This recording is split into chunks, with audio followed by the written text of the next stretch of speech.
Welcome to another episode of Seeing Them Live, a podcast featuring memorable concert stories from live music fans. Everyone has a concert story, and hopefully, one day, we'll hear yours. But there's something about seeing just how small the John Varvatos store that used to be CBGB is, and trying to imagine seeing Blondie in that room, or seeing the tiny building 2 blocks away where the members of Blondie lived. You start to get a sense of these people's very mundane lives as they just sort of work and devote themselves to making music and end up transcending that.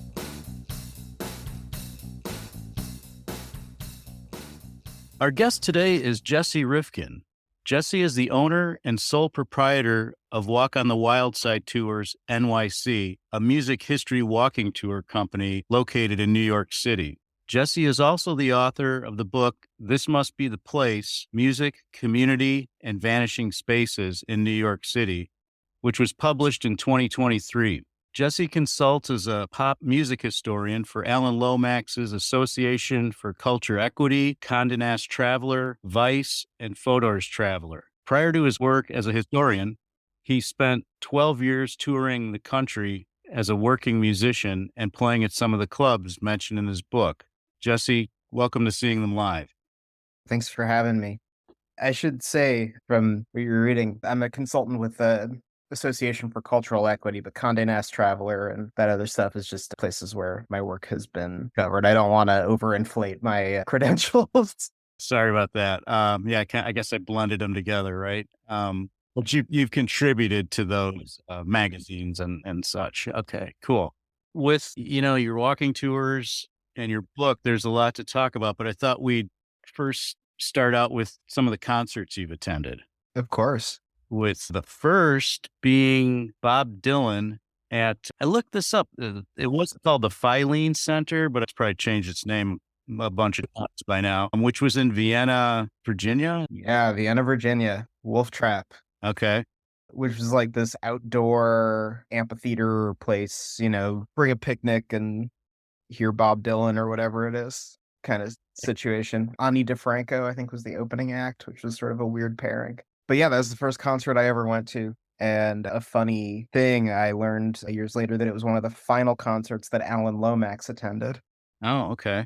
And now I work for his organization. Funny to think that I had been in the same amphitheater as this guy whose work now guides my life. Wow, that's crazy. Yeah. So how did that come about? Like, why did you go see Bob Dylan? Were you a fan, becoming a fan, or? Yeah. I mean, I was a kid, but I was a kid with weird tastes. I loved really anything from the 60s. My parents, they'd sort of grown up with all that stuff. And so I was hearing Dylan around the house and Peter, Paul, and Mary. And my dad loved the Grateful Dead. Neither of them were really big into the Beatles. So I kind of found the Beatles on my own, which is a funny sort of thing. But, I was just totally enamored with this music. The popular music of the day hadn't really penetrated my bubble at all. And the first concert I was going to go to actually was supposed to be the Grateful Dead in DC. And at the last minute, we ended up not going because my mom felt that I was too young and she didn't want me to know what drugs were. And they were like, don't worry, the Grateful Dead tour all the time. You're going to have like 100 opportunities to see the Grateful Dead. And then Jerry, died. It's like the second to last show they ever played or something like that. Like he died almost immediately after. Right. So Dylan was my consolation prize.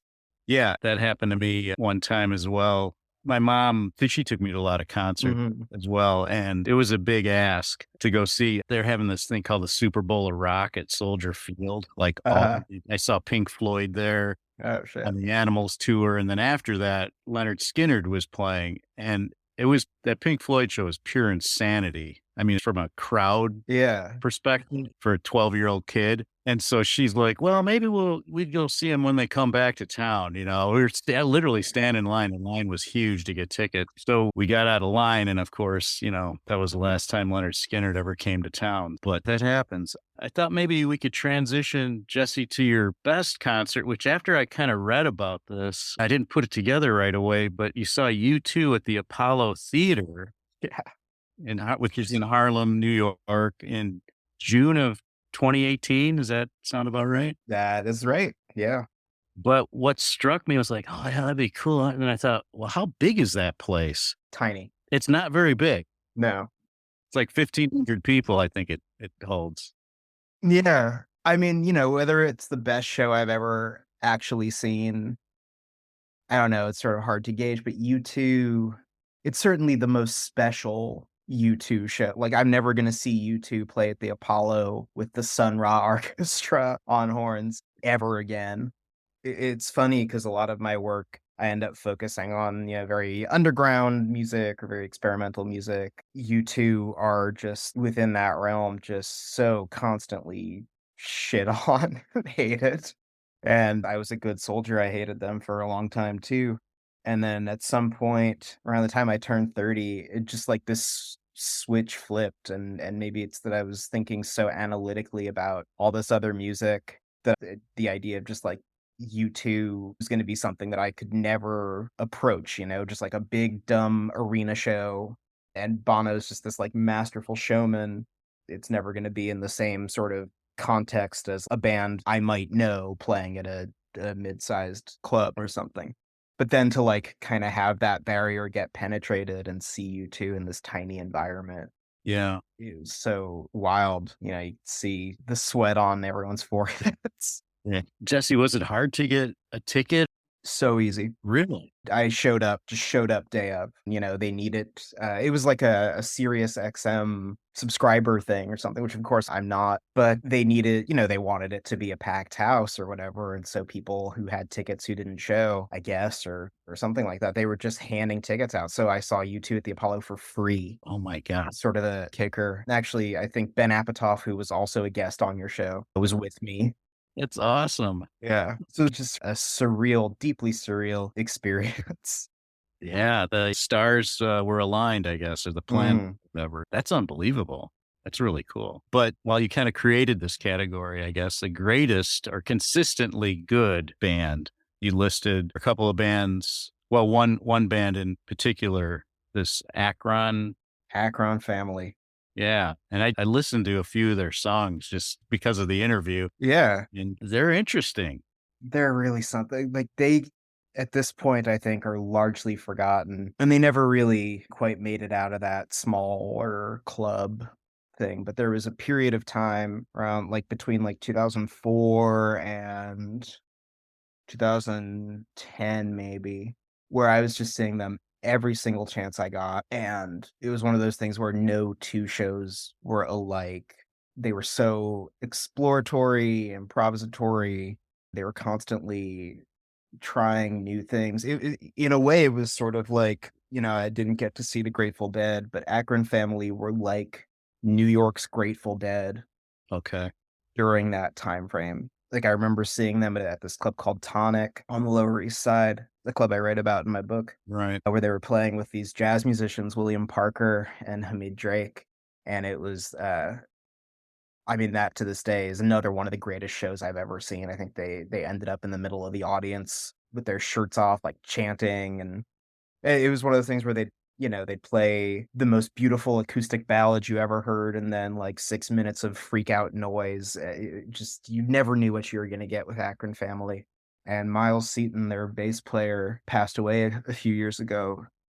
They'd broken up at that point, but now they're sort of, you're never going to see this band again. Right.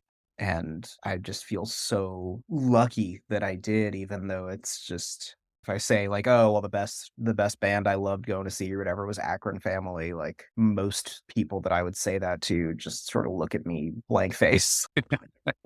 Because I was reading a little bit about them, and it said they were the social hub of the Williamsburg scene. They were, yeah. I mean, I don't know if they were the social hub, but there was a lot of bands. They were kind of part of a larger community of bands that I was going to see around that time, who were all sort of like freak folk inflected bands who were all sort of experimental in similar ways. Another one of my favorites was this band Castanets, which was this guy Ray Raposa and whoever he could get for that particular show. And so, you never knew if it was going to be a full band or it was going to be just him or him and a banjo player or whatever. Ray is another one of the most just electrifying performers I've ever seen, and again, he passed away, just a few years ago, but they were very closely entwined. There's a band called Woods who are still around, but it's sort of a different incarnation than what they used to be. And their bass player at the time that I was seeing them was a guy named Kevin Morby, who's now a very successful singer-songwriter. There's a group called Wooden Wand and the Vanishing Voice, who were also very kind of improvisational. There's a guy in that band who also would play with castanets sometimes, this guy Lucas Crane, whose instrument was the tape deck, Mm. and he just had these 2 little cassette recorders and, like, a suitcase full of tapes he'd made of, just whatever weird found sounds or experimental noise or whatever, and you'd see him kinda crouched over these tape decks with headphones on, almost like a DJ, kinda making these weird sounds and sort of sampling these tapes in real time or making loops or whatever. It was just like watching a wizard at play. Yeah, that sounds really interesting. It was incredible, and none of these bands really made it out of that, at least in terms of headlining. Or probably headlining, like, I don't know, 150-person clubs at the biggest, or 200-person clubs, but that made it so special, and made it kinda the opposite of that U2 thing, where the sort of fascinating thing to me about U2 is just the grandiosity of it, and this community of bands was something I could reach out and touch, and in some cases get to know. Like, I got to know Ray from Castanets, and it just seemed so, I don't know, it was very homemade. Like, you could see these people's thought processes in real time as they were experimenting. You could sort of see the thrill of discovery on their faces along with that of the audience. It wasn't like when you go see, a seasoned jazz musician who's improvising but is in, like, total control. There was a degree of chance that all these bands were sort of letting into what was otherwise very kinda conventional song structures, that just made it so thrilling to see and to be around. And so all those bands that you just mentioned, Jesse, were they part of that scene then in Mhm. Williamsburg and Brooklyn? Yeah, they were all around Williamsburg. Okay. Some of the places they were playing would be in Manhattan, but Williamsburg, I mean, that's also around the time that I came to New York, because I grew up in Maryland, which is why I saw Bob Dylan in Virginia. But that was around the time I came to New York, and I'd grown up really fascinated by a lot of the music that had come out of the city, whether it was 70s punk or Dylan or the Velvet Underground or Sonic Youth or whatever. But then coming to New York, it was like right after the Strokes and the AAS and bands like that had really kind of blown up, and I loved that music, but I wasn't really that kind of person. I couldn't really imagine a place for myself in that sort of debaucherous meet me in the bathroom milieu. But finding these bands, like discovering what was going on in Williamsburg with Akron Family and Castanets, and a lot of people who were playing this place, the Silent Barn or Death by Audio. These were sort of tiny DIY venues. In the case of the Silent Barn, it was like right in the middle of someone's house. Like, bands would set up in front of the kitchen sink, and you'd have to walk by people's bedrooms to get into the showroom. Oh my god, I was gonna ask you, I have this in my notes, Silent Barn, were you ever there? Because from your book, you, like, walk through somebody's bedroom or something to get to wherever the band is playing. Pretty much. Yeah, the Silent Barn was just the most amazing place. And, I was in a bunch of different bands that played there, and I was friends with the people who were booking it, or were some of the people that were booking it. It felt so, I don't know what the word I'm looking for is. Approachable, I guess, or it really seemed like it was something I could be a part of. Like a community, sort of? Yeah. I was gonna hold off on this, Jesse, but we're kind of veering into this question I had. I kinda had this light bulb go off over my head when I was reading your book. This idea of a scene, which you kinda describe how you can kind of become part of the scene, going out most nights of the week, every Mhm. week for a couple of years. And I had interviewed this guy, Roger Merlo, whose name comes up quite often on this podcast. He's in London, retired, and he goes to what he calls a concert or a show every single night of the week. He went for 700 and some days without missing a night. They call him the gig slut in London, and Vice magazine interviewed him. But I asked Roger, I said, so you count these as concerts? Because I'm thinking to myself, like, I go to a fair number of concerts, but they don't fit your criteria of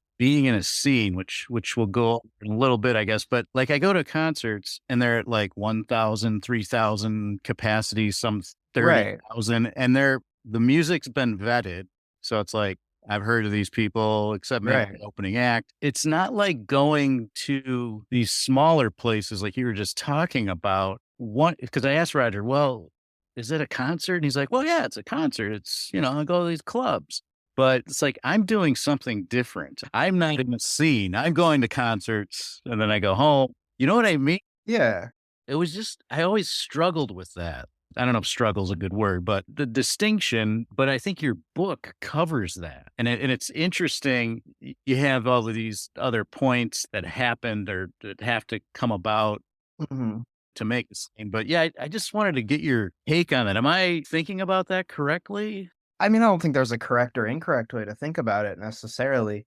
It's sort of the difference between seeing somebody play to 10 people in someone's residence, essentially, where it's like, is that a concert? Is it a glorified party or whatever? Versus some of the really big arena things I've seen, like U2 or the Rolling Stones or Neil Young or Kanye West before he turned out to be what he turned out to be. And those are these incredible experiences, where it's just there's this onslaught of different media and sound, and it's all heightened, and you're in this crowd full of people who are all there for the same thing, hypothetically, and you're hearing these songs you know and love, and you're being kind of swept up in it, and that's just an amazing experience. But then seeing music broken down almost into its like most basic form is a total opposite end of the spectrum, but it to me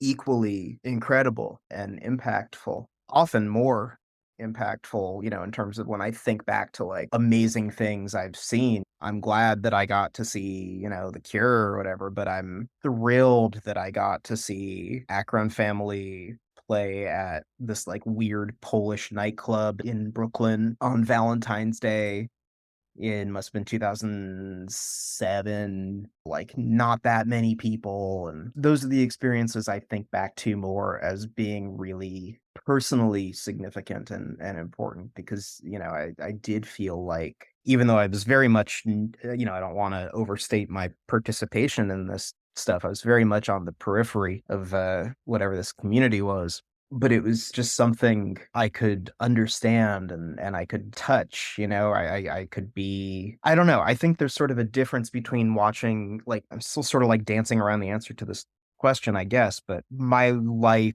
the lives of the people that I know, they're never gonna be Mick Jagger. Whatever he is and whatever he represents, like seeing something like that is just, it's like seeing the president or whatever. It's like an aberration from real life. It's an escape. Yeah, it's escapism. It's an escape from real life. And the idea of music that's so approachable and on such a small scale that it just is real life, I think is incredible. That real life doesn't have to be this thing that you're constantly escaping from.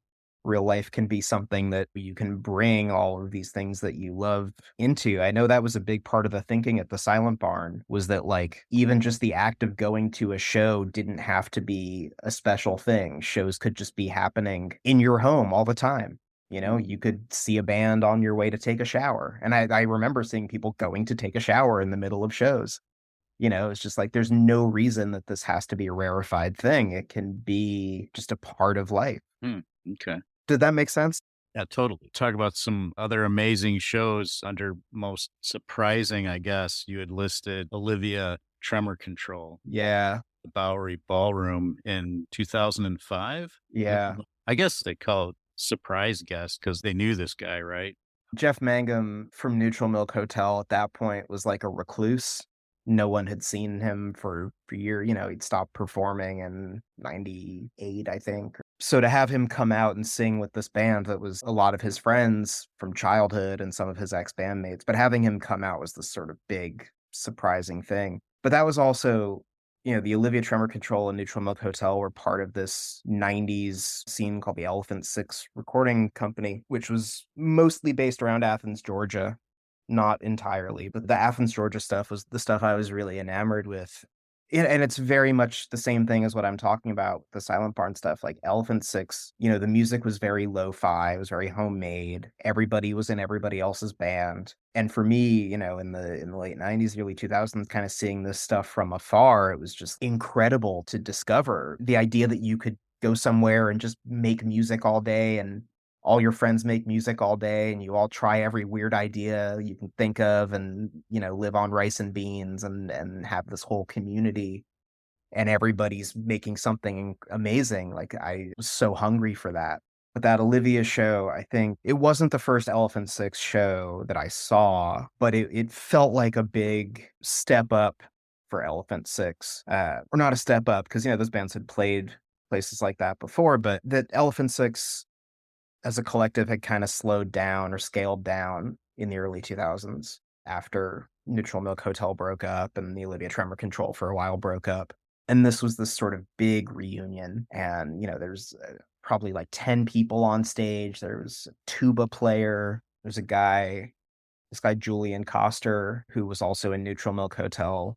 At one point, he was drumming on like a light up plastic sheep statue. It was just like, oh, music is everywhere. It's anything. It can be art is anything you want it to be. You can drum art. Like, he also famously, there's a recording he made where the drum track is just him bouncing a basketball. Like, there doesn't have to be gatekeepers or rules or anything like that.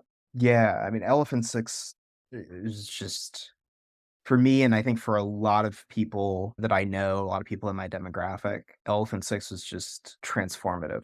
Everything, all the work that I do now, all the ways that I understand music and understand community, a lot of it stems from having been exposed to Elephant Six. Yeah, I was reading that Neutral Milk Hotel album, In the Airplane Over the Sea, Yeah. considered one of the best albums of the 90s.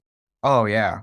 Widely. I mean, it may be one of the best albums ever made. And that's very much a consensus that's grown over time. They went from being this sort of cult band, and then in their absence, the legend of this band kind of grew and grew and grew and grew to the point where they got back together. It's probably 2012, something like that. And they were playing, if not literally Radio City Music Hall, then places like that. Like, they were playing just massive venues, and they're being referenced on, there's like a joke about them on Parks and Recreation, the sitcom. They went from being this very kind of culty thing where I felt like I was the only person I knew that knew this band, into something that's so big and so iconic now that I'm almost it almost feels sort of goofy for me to talk about how meaningful or how impactful it was, because the world is just full of people talking about how Neutral Milk Hotel touched their lives or whatever. It's almost redundant. That's super interesting. And that was, like you said, a scene in Athens, Georgia. Mm-hmm. Like the stuff you do, Jesse, I guess we could talk about your walking tours, Sure. which sound really cool. And I'm definitely going to go on one. Next time I'm in New York. Yeah.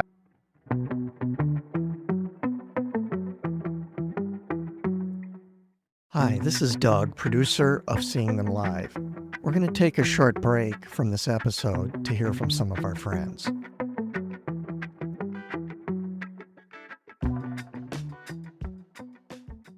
Hey everybody, it's Ray the Roadie. And this is Hollywood Mike With the Rock and Roll Chicago podcast, coming to you from the Illinois Rock and Roll Museum on Route 66 in Joliet, Illinois. where once a week we are interviewing local musicians and singer-songwriters, and the podcast itself covers a wide range of topics, including, but not limited to, the history of rock and roll in Chicago, the current state of the scene, and the challenges and opportunities facing musicians today. So join us every Tuesday for a new exciting episode of the Rock and Roll Chicago podcast.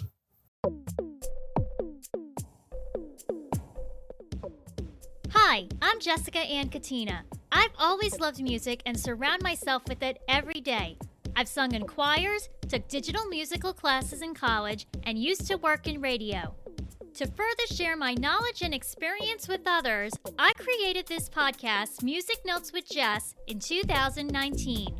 I'm so fortunate of the listener growth and hearing back from some of the celebs I discussed in past episodes.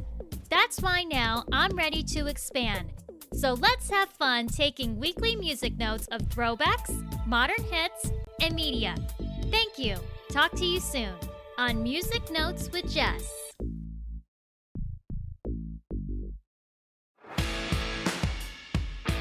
What was the last really great rock and roll book you read? How about a good rock and roll documentary? Well, that's why I started the Rock Talk Studio podcast, the place to go for recommendations of new rock and roll books and documentaries.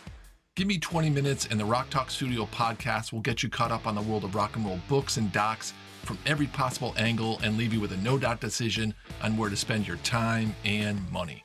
Want to know what to read next or which film to add to your watch list? Well, here comes all the top recommendations and hidden gems you don't want to miss. I'm your host, Big Rick. Join me for an exclusive look into what's hitting the shelves and the screens and get ready to rock your reading and viewing list. The Rock Talk Studio podcast, your ultimate guide to discovering the best new rock and roll books and documentaries. Hi, this is Jamie James on Seeing Them Live. We all have our first concert stories, so please share them. We'd love to hear yours. Now, back to the show. I was wondering, you obviously have an interest and kind of an encyclopedic knowledge of these clubs and scenes. And what was interesting in your book, which I'm imagining maybe the walking tours kind of morphed into the book then eventually. Yeah, very much so. All the information and stuff. But let's talk about your walking tours in New York City. Walk on the Wildside NYC. Mm-hmm.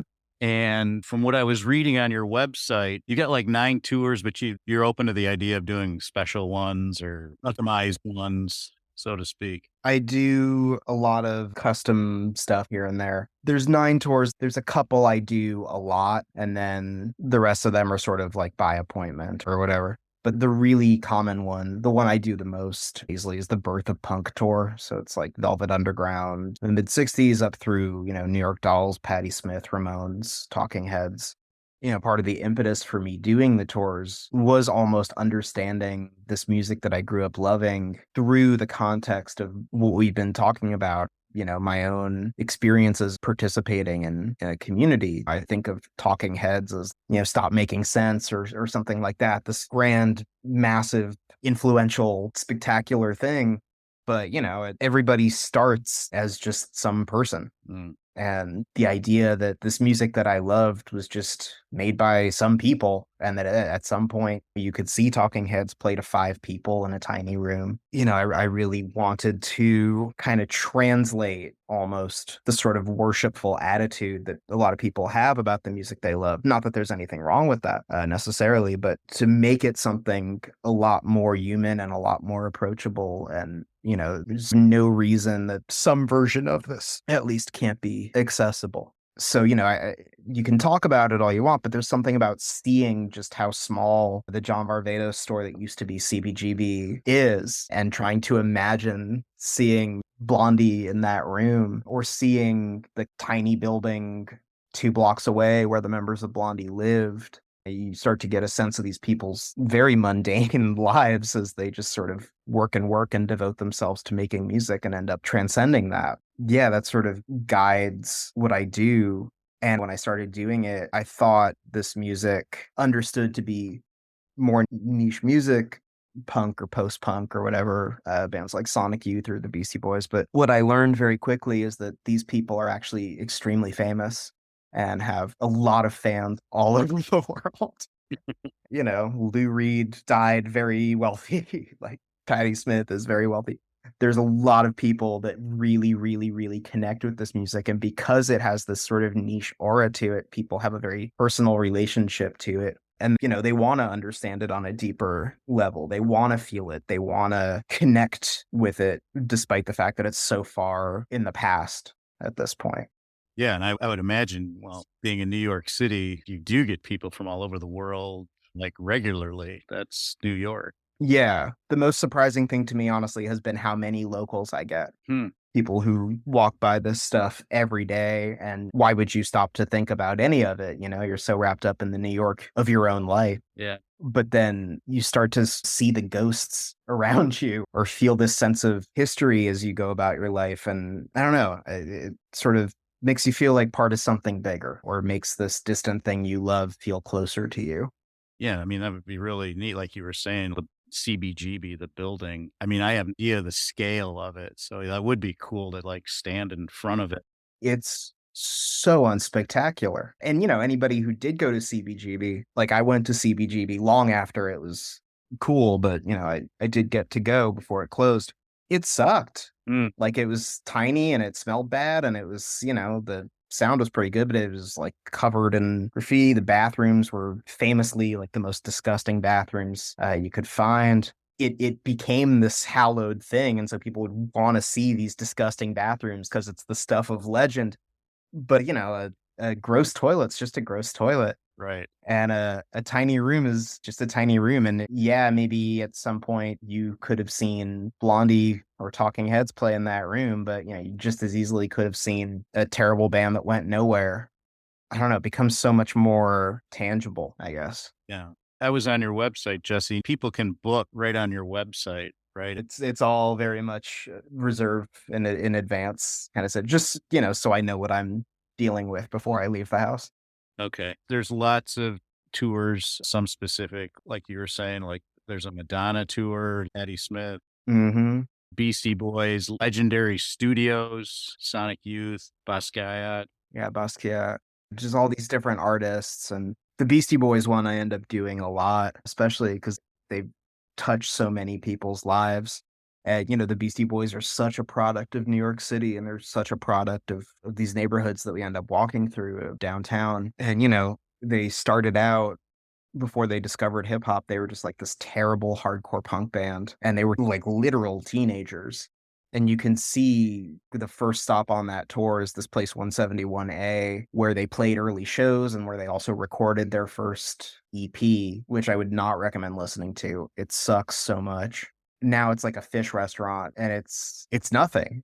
It's just like a tiny New York storefront that you would walk by like any other.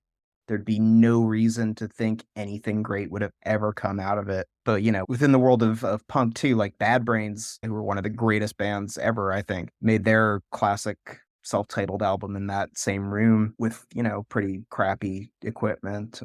But yeah, like if we're thinking about concerts, like the Beastie Boys, their first tour was opening for Madonna. That whole thing where you get in a van and go drive around and play to small crowds, like they never did that, ever. The Beastie Boys only ever toured at that sort of large capital C concert level. And so, I get a lot of people who've seen the Beastie Boys at some point playing in those sorts of environments. The idea that they were ever not that, like to sort of see that start to penetrate with people, it just kind of blows our minds. Interesting. I didn't know that. Like I said, I definitely want to take one of these tours next time I'm in the neighborhood. Of course, yeah. Yeah, anytime. Say the word. So I guess you were approached by your editor. I guess, was he the editor, Peter Joseph, Yeah, Peter. Yeah. in 2019? Mm-hmm. And it sounded like he sort of twisted your arm a little bit to write a book, or no?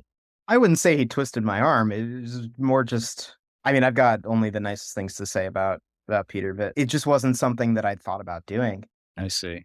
I was doing tours, and Peter actually found me through Instagram, because I have an Instagram where I do a lot of like New York music history stuff. So he hadn't even come on a tour or anything like that. He was just like, oh, there's clearly a base of knowledge here and probably a market for it. So he was like, yeah, you thought about turning this into a book, and I really hadn't at all. My father is a journalist. My partner is a journalist. I've been around writers my whole life. So I didn't think of I was like, well, I'm not that. So I'm not going to write a book. But Peter came to me with this idea, and I was like, well, this is an incredible opportunity that I would just be a moron to say no to. Like, I guess I'm doing this. I guess I have to do this. And then in a couple months, the entire world shut down, which for all of the horrific impact of COVID, for me, in a way, it was sort of a blessing. Okay. Because it gave me the time and the space to really work on this and to like figure it out as I was going. And I did, I think, 140 interviews for the book with a lot of people who, like, had the world been functional, I would never have had access to these people. Interesting. But they were just stuck at home and bored like everyone else. So when they get a random email from a guy with 0 writing credentials, they're like, "Yeah, sure, I'll talk to you." Well, Jesse, I mean, reading your book, it's 500 pages. Yeah, Your writing is very good. thank you. It's fantastic. And the book is very well researched. I mean, good Lord, there's so much information, references. Like you said, there's interviews with the people with the specific scene you're talking about, which the book spans, is it like 60 years, Jesse? Yeah, roughly. Okay. And it starts with the folk music scene in Greenwich Village, right? Yeah, in the, like, late 50s and goes pretty much right up to the writing of the book. Yeah. And also one feature that's really cool is at the end of each chapter, which I don't know, I think there maybe were, I don't know, 11 chapters, maybe something like that. Yeah, 11 chapters. You have suggested listening, I think you call it. Mhm. So yeah, like a short list of some bands that were part of that. Right. Yeah, albums to listen to. And, like, the way that I put those together, I was thinking about the spaces. This book is about clubs, it's about spaces. Right. So, in some cases, it wasn't necessarily the best albums, but just the ones that would give you the most sense of what it was like to be there. So, a lot of live albums, which I'm not generally the biggest fan of live albums, but you really can kind of, like, close your eyes and imagine. Yeah. And it's really fascinating how these scenes are happening. And you go over this in the book, and it's like a reoccurring formula, essentially. Yeah. The scene starts, people kind of start discovering it, it gets popular, and then that area where the scene is becomes unaffordable. Exactly. The artists who are there, they get pushed out and it gets gentrified. And to the point of basically every section of Manhattan gets kind of eaten away by this. Yeah, pretty much, or at least downtown. Yeah. And so it gets to the point where the real estate agents, right? They're like, "Oh, wow, okay, here's a new music scene. Let's keep our eye on this because the values are going to go up here." Especially now with social media, it just makes it so easy for them to keep tabs on. So this stuff happens at warp speed now. They just go like, "Oh, look, there's shows happening. There's parties happening. I guess let's go buy some buildings in this neighborhood." Yeah, it's amazing. And it happens time and time again. It's like it's almost inevitable. Yeah. It's going to happen. But I guess that's the downside, sort of. But the upside, I thought, or the inspiration I felt after reading your book was like, man, you could do this yourself. Yeah. I live out in the suburbs out of Chicago. I'm thinking that's some old building that, I could just open it up. But you have some criteria, I guess, or key factors. You said keep the overhead low. Mhm. It's a cheap, undesirable piece of real estate, Yeah. lax approach to licensing, Yeah. slim financial margins, open very, very late, cater to teenagers, don't rely on alcohol. Alcohol sales just mess things up. Yeah, well, these are not hard and fast rules, but they're sort of trends that show up over and over again. Especially in New York, a lot of places that I write about didn't serve alcohol. That allowed them to be open all night long. It allowed them to do a lot of other things, and it meant that all the alcohol regulations, nightlife regulations, a lot of that stuff didn't apply. So they could do whatever they wanted, and not having booze kind of there's like a spiritual difference for sure, but it also just like there's other ways to make money. You got to get creative about it. A lot of places had food, or you do like a membership situation, or you charge a little more at the door or whatever. But it's not the end all be all of how to make this stuff work. Yeah, I felt kind of inspired, like I could do this because you mentioned some unusual places, Yeah. like this Uncle Paulie's place, like just a tent, right? Yeah, Uncle Paulie's. I mean, that's back to that Williamsburg era that we were talking about before. Yeah, it was literally a tent on a construction site. Yeah. I don't know why it was called Uncle Paulie's. And that's, again, I feel so lucky that I got to see a show there. Like, it was like the mess hall for construction workers during the day. Crazy, but it's so cool and doable. And there was this place called Jelly NYC. Jelly NYC was the organization, but they were putting on shows in an abandoned swimming pool. Yeah. And I mean, those were big shows. It was an enormous pool. Now it's a functioning pool again. Okay. But still, I mean, at the time, it was just kind of messed up, abandoned, dried out swimming pool. And then I saw like, God, I don't even know. I saw so many shows there, and they were doing a lot of free shows there too. Yeah, on Mondays, I guess it was free, right? Or something. Yeah, during the summers and what have you. Yeah. So anybody out there listening who's thinking of opening a club or a music place, a community spot, Yeah. it doesn't have to be like this over the top expensive liquor license permit. You can really, like you say in your book, DIY. Yeah. This is doable. And I found it very inspiring. Thank you. Not that I'm going to, just a pipe dream, but you never know. Well, yeah, but that's the recurring thing in everything that we've been talking about. It's just like music or venues or whatever. Nothing has to be one thing. There's a lot of these sort of assumed rules that don't necessarily have to apply. A concert can be someone hunched over a tape deck in a room with 6 other people. A venue can be literally just the space in front of a kitchen sink. Anything can be anything. Yeah. And I think it's a big part of the book, a big part of the tour guiding I do is just to really kind of emphasize that over and over, that there's no reason, if you want to be involved and if you want to make things happen, there's really no reason you can't.